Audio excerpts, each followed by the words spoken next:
이제 스가랴가 본 다섯 번째 환상을 통해서 이스라엘 백성들을 향한 하나님의 예언, 하나님의 말씀을 한번 살펴보려고 합니다. 지금까지 스가랴가 보았던 모두 4번의 환상이 있었죠. 3장에까지 해서 4번의 환상을 보게 되었는데, 이스라엘 백성들과 예루살렘 그리고 대제사장 여호수아에 초점을 맞추고 있었어요. 이스라엘 백성들은 성전을 재건하는 일에 실질적인 역할을 감당하기 때문에, 그리고 예루살렘은 성전이 재건되는 장소이기 때문에, 그리고 하나님께서는 각자가 처한 상황과 역할에 따른 예언과 그들에게 임할 축복을 말씀하신 거예요. 또한 3장에서는 대제사장 여호수아가 등장하죠. 당시에 이스라엘의 영적인 지도자로서 성전을 재건하는 일에 구심점의 역할을 감당했던 인물이 이 여호수아입니다. 그래서 4번째 환상에서는 이 여호수아를 중심으로 격려와 위로를 하셨어요. 그리고 이제 4장에 들어와서는 또 한 명의 구심점이 되는 사람이 있습니다. 여호수아가 이스라엘의 종교적인 지도자였다면 이 사람은 이스라엘의 정치적인 지도자인데 그가 바로 스룹바벨이라는 사람이에요. 이 스룹바벨에 초점을 맞추어서 성전 재건이 완성될 것을 예언하는 말씀이 시작이 돼요. 자, 여기에서 우리가 말씀이 시작하기 전에 당시의 상황에 대해 조금만 언급하자면, 앞에 3장을 중심 인물이었던 대제사장 여호수아와 또 지금 4장에서 이야기하려고 하는 이 스룹바벨은 방금 말씀드린 것처럼 서로 종교적 지도자와 정치적 지도자의 역할을 나누어 감당을 하고 있었어요. 우리가 이미 알고 있다시피 이 스룹바벨과 여호수아는 바벨론의 포로 기간이 끝나고 이스라엘 백성들이 바사의 고레스 왕에 의해서 예루살렘으로 귀환을 하게 되었을 때 1차로 이스라엘 백성들을 인도하여서 온 사람들이에요. 그리고 이 스룹바벨은 정치적인 위치에서, 그리고 여호수아는 대제사장으로서 종교적인 위치에서 귀환한 이스라엘 백성들을 이끌고 성전 재건을 위해서 온 힘을 바쳤습니다.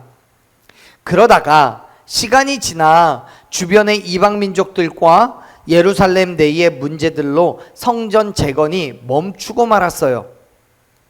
물론 그 와중에도 여호수아와 스룹바벨은 지속적으로 이스라엘 백성들을 독려해서 성전을 재건하기 위해 애를 썼죠. 하지만 역부족이었던 거예요. 그러던 중에 하나님께서는 스가랴를 통해서 환상을 보여주시면서 성전 재건은 반드시 성공할 것이라는 확신을 주고 계시는 거예요. 그 환상이 처음에는 이스라엘 백성들에게서 시작한 것이 예루살렘과 또 대제사장 여호수아에 이르러서 이제는 스룹바벨을 초점으로 하는 5번째까지 오게 된 거죠. 자, 이 5번째 환상은 이전과는 다른 표현으로 시작이 됩니다. 우리 먼저 1절 말씀 같이 읽어볼게요. 우리 4장 1절 같이 읽습니다. 내게 말하던 천사가 다시 와서 나를 깨우니 마치 자는 사람이 잠에서 깨어난 것 같더라. 아멘. 그동안 스가랴에게 말했던 천사, 우리 1절에서도 등장하는 내게 말하던 천사, 이 천사는 스가랴를 깨운다라는 표현이 등장합니다. 이 천사가 스가랴를 깨운다라고 얘기하죠. 이 천사는 사실은 첫 번째와 두 번째 환상에서는 등장했지만 세 번째와 네 번째 환상에서는 등장하지 않아요. 그리고 이제 5번째 와서 다시 등장하는 거예요. 그래서 1절에서 다시 와서라는 표현이 있죠. 그리고 이 천사가 스가랴를 깨우는데, 여기에서는 나를 깨우니 라고 번역되어 있는 이 히브리어는 본래 잠에서 깨어나는 상태를 의미합니다. 그런데 여러분, 당시의 상황을 한번 잘 생각해 보세요. 지금 스가랴는 잠을 자는지 기도를 하는 중인지는 모르겠지만 어쨌든 현실이 아닌 환상을 보고 있는 중이잖아요. 그렇다면 그렇게 환상을 보는 중에 사람을 깨우면 어떻게 되겠습니까? 환상장 가운데서 깨는 거겠죠. 환상이 아니라 현실을 보게 되는 거예요. 그런데 말씀 속에서 천사가 깨웠다라는 표현 이후에도 계속해서 이 스가랴는 환상 가운데 있단 말이에요. 그러면 이 깨운다라는 표현이 어떤 의미일까요?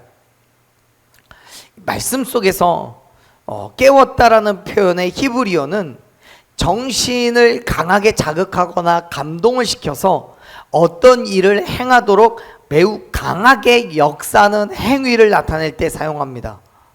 다시 말해서 지금 이 천사는 연속된 4번의 환상을 통해서 정신적으로 또 감정적으로 매우 지쳐있던 스가랴를 다시 시작된 환상을 맑은 정신으로 볼 수 있게 그 정신을 깨워준 거예요. 여러분, 지금 스가랴가 보고 있는 환상은 어떤 정신적인 문제나 충격에 의해서 발생하는 질환적인 의미에서의 환상이나 환청 같은 게 아니에요. 분명히 이성을 가지고 보고 있고 또 인식하는 하나님의 계시였습니다. 하나님의 강권적인 은혜로 스가랴에게 보여지는 거예요. 그래서 스가랴도 그렇게 말하죠. 마치 자는 사람처럼 잠에서 깨어난 것 같다고요. 여러분, 이런 표현은 히브리어 원어에서 더욱 자세하게 정확하게 표현되는데, 마치 뭐뭐한 것 같더라 라고 번역되어 있는 히브리어는 어떤 것을 비교하는 의미에서 표현할 때 사용한 단어예요. 즉, 지금 스가랴는 정말 잠을 자다가 깨어난 것이 아니라 깨어난 것 같은 자기 상태에 대해서 분명히 인식하고 있다라는 거예요. 하나님께서 스가랴에게 보낸 천사가 그를 다시 영적으로 환상에 집중하여서 깨워준 거죠. 왜요? 그래야 하나님의 환상을 제대로 보고 그 의미를 바르게 깨달을 수 있기 때문에 그래요. 맞아요. 사랑하는 여러분, 우리는 하나님의 말씀을 대할 때 깨어 있어야 돼요.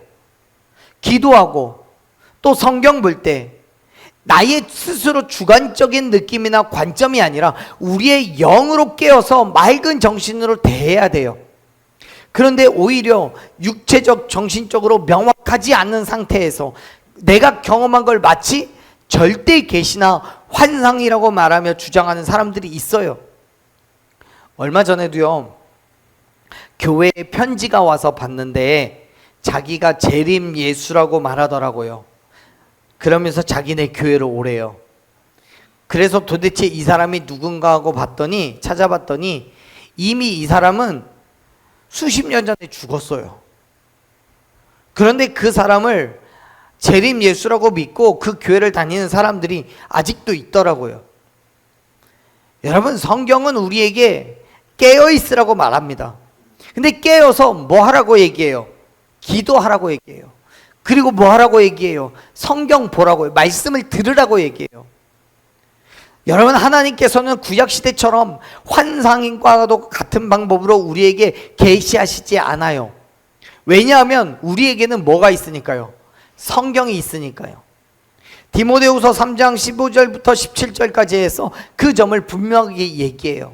뭐라고 합니까? 한번 읽어볼까요? 3장 15절부터 17절까지 읽어봅시다.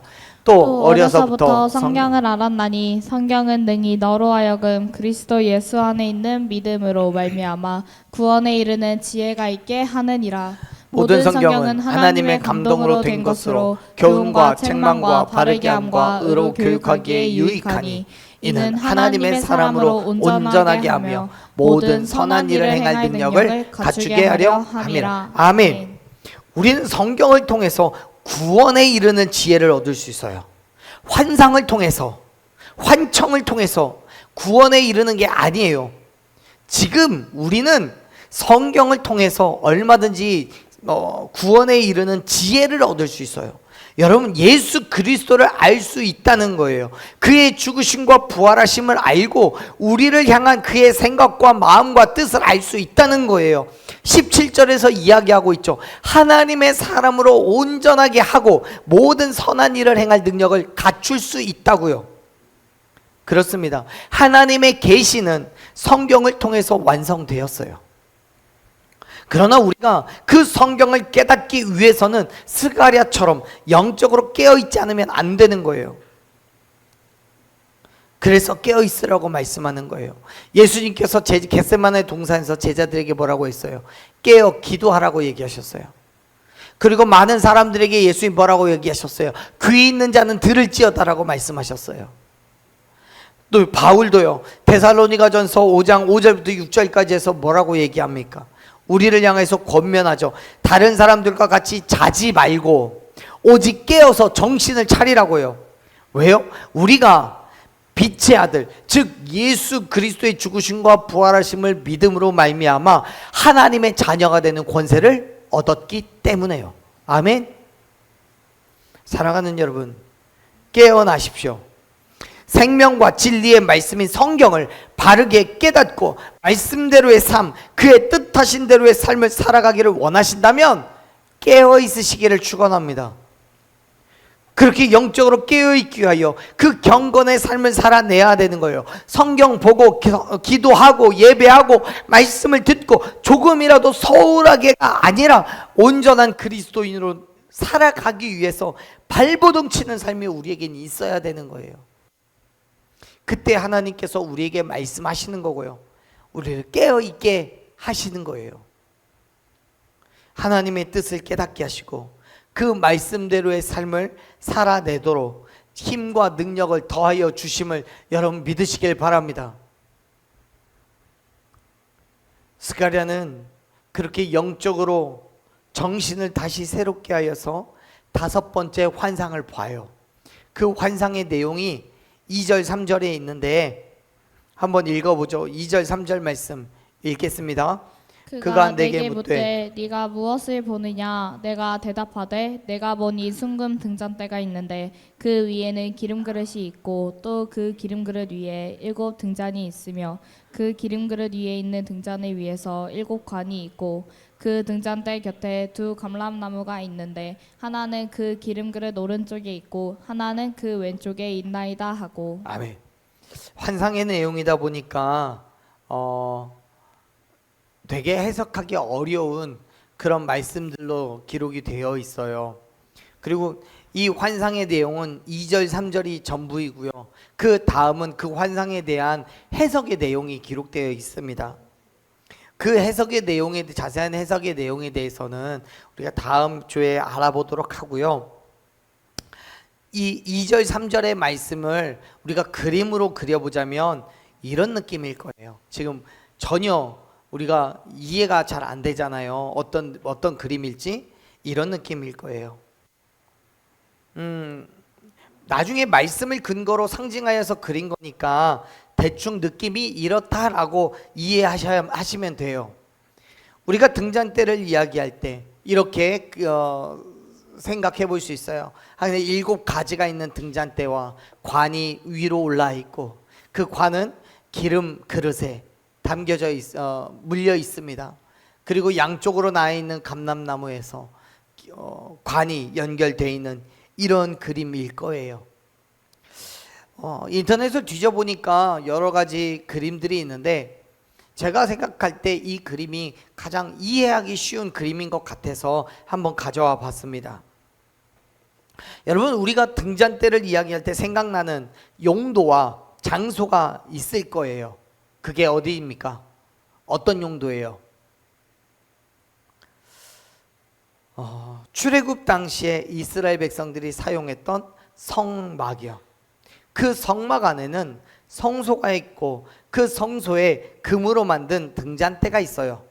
그 등잔대는 순금으로 만들어져 있는데 성소를 밝혀주는 기능을 합니다.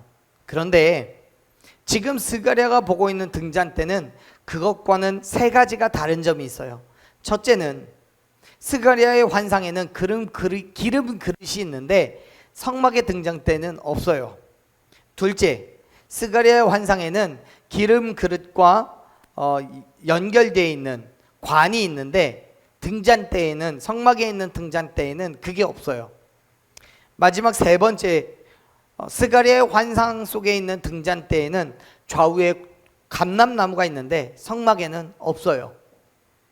나중에 다시 말씀드리겠지만 스가랴의 환상에서는 이 감람나무에서 끊임없이 기름이 공급되고 7개의 관을 통해서 골고루 분배되고 있는 거예요.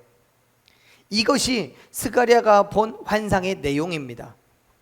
2절을 보면 스가랴는 순금 등잔대를 보는데 그 위에 기름 그릇이 있고 또 그 기름 그릇 위에 7 등잔이 있다라고 묘사해요. 네, 여러분, 이 말씀을 그대로 이해하면 우리가 조금 전에 봤던 그 그림과는 사뭇 다른 상상이 되죠. 기름 그릇이 2개가 있다라는 얘기가 돼요. 근데 옛날 성경인 개역 성경이나 지금 우리가 표준 세번역 성경을 보면 내용이 조금 다릅니다. 우리가 표준 세번역으로 번역된 내용을 한번 볼까요? 보면 이렇게 얘기하고 있어요. 같이 읽어볼게요. 그가 나에게 무엇을 보느냐고 묻기에 내가 대답하였다. 순금으로 만든 등잔대를 봅니다. 등잔대 꼭대기에는 기름을 담는 그릇이 있고 그 그릇 가장자리에는 7 대롱에 연결된 등잔 7개가 놓여 있습니다. 이렇게 기록되어 있어요. 즉 우리가 봤던 그림과 같은 모양이 상상이 되는데 지금 우리가 보고 있는 개역개정으로 전환되는 과정에서 번역의 차이가 좀 생긴 것 같아요. 그런데 당연히 환상의 모양도 중요하겠지만 그 의미도 중요하기 때문에 여러분 먼저 의미에 집중하셨으면 좋겠어요. 자, 스가랴의 환상에는 분명히 상징하는 바가 있습니다. 먼저 순금 등잔대는 앞에서도 언급했듯이 성전의 성소의 내부를 밝히는 용도로 사용됩니다. 그런데 그 등잔대가 나타났다는 건 현재 진행 중에 있는 성전 재건 공사가 완료돼서 성전의 기능을 회복할 거라는 의미를 가지고 있어요. 등잔대가 필요하다는 게 무슨 의미겠습니까? 불을 밝혀야 된다는 얘기예요. 그 불을 왜 밝히겠어요? 성전이 있으니까 밝히는 거겠죠. 뿐만 아니라 이 등잔대는 예수 그리스도를, 또 7 등잔은 신약의 교회를 상징합니다. 왜냐하면 등잔대가 어두운 성전의 내부를 밝히듯이 교회가 세상을 밝게 비추고 또 예수 그리스도께서 이곳에 이 땅에 빛으로 오신 분이시기 때문에 그래요. 마태복음 5장 14절을 보면 예수님께서는 제자들을 향해서 이렇게 말씀하시죠. 너희는 세상의 빛이라고요. 여러분, 이 땅은 어둠에 속해 있어요. 바울은 에베소서 6장 12절에서 우리는 이 어둠의 세상 주관자들과 싸우는 영적 전쟁 중이라고 말씀합니다. 이 싸움에서 우리는 빛을 비춰야 하는 빛된 자녀라는 사실을 여러분 기억하시길 바라요. 이 어둠 가운데 진리의 빛을 비추며 하나님의 발음을 드러내야 하는 그런 존재들인 거예요. 교회가, 성도가 하나님의 빛을, 진리의 빛을 비추면서 그 행실을, 빛된 행실을 드러내지 않으면 세상에 누가 그 빛을 비출 수 있겠습니까? 그런데 문제는 그렇게 말씀을 따라 살아가는 것이 어렵다는 거예요. 목회자들이 자기 생각과 욕심을 내려놓고 겸손하게 하나님의 말씀에 순종해야 하고 그 말씀을 선포해야 되는데 하나님의 말씀보다는 내 자랑, 내 만족을 앞세울 때가 너무 많아요. 성도가 하나님의 말씀을 듣고 순종하고 실천하지 않아요. 세상의 빛을 비추지 않아요. 여러분, 하나님께서는 요한계시록 2장 5절에서 회개하지 않으면 내가 너에게 가서 내 촛대를 그 자리에서 옮길 거라고 말씀하셨어요. 스가랴의 환상에서와 같이 우리가 끊임없이 빛을 비출 수 있음에도 불구하고 또 비춰내야만 함에도 불구하고 그 일을 감당하지 못한다면 결국 하나님께서는 우리에게서 촛대를 옮겨 아예 빛을 비출 수 없게 하실 거예요. 무슨 말입니까? 하나님의 자녀가 되질 않는다는 거예요. 사랑하는 여러분, 지금 우리의 모습을 한번 돌아보십시오. 우리가 회개해야 될 것, 버려야 할 것이 무엇입니까? 온전한 빛된 자녀로 세상 가운데 그리스도인 된 삶을 살아가는데 필요한 것이 뭡니까? 이 땅 가운데 거룩한 하나님의 백성으로 하나님의 빛을, 그의 공의를, 그의 바름을 세상에 비추는 빛된 자녀된 삶을 결단하고 나아가시기를 바랍니다. 물론 그 삶이 쉽지 않아요. 힘들어요. 빛을 비춰낸다는 것은 여러 가지 힘듦과 어려움들이 있습니다. 고난과 괴로움이 있습니다. 그럼에도 불구하고 그 빛을 끊임없이 비춰내야지 우리는 그리스도인인 거예요. 하나님의 거룩한 백성들인 거예요.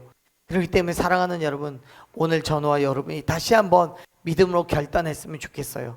세상에 여러 가지 시험과 유혹이 있고 힘든과 어려움이 있지만 담대하게 내게 있는 그 촛대에 불을 밝히고 이 어둠의 땅에 빛된 자녀의 삶을 살아가겠노라고, 빛이신 그리스도를 드러내는 삶을 살아가겠노라고 결단했으면 좋겠습니다.